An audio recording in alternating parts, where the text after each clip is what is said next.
गांव में हर रोज सुबह दादाजी अपने पुराने अलार्म घड़ी से उठते थे।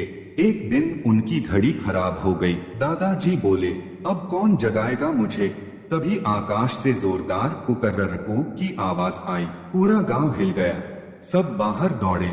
आसमान से एक विशाल मुर्गा उतरा, 20 फीट ऊंचा, लाल पीला पंख, आंखों में एनिमेटेड चमक। दादाजी बोले, इतना बड़ा मुर्गा, ये तो अलार्म से भी तेज है। मुर्गा बोला, हाँ बोलता है, अब से मैं गांव का ऑफिशियल अलार्म हूँ। दूसरे दिन मुर्गा फिर बोला, उठो नहीं तो टिकटॉक लाइव चला दूं।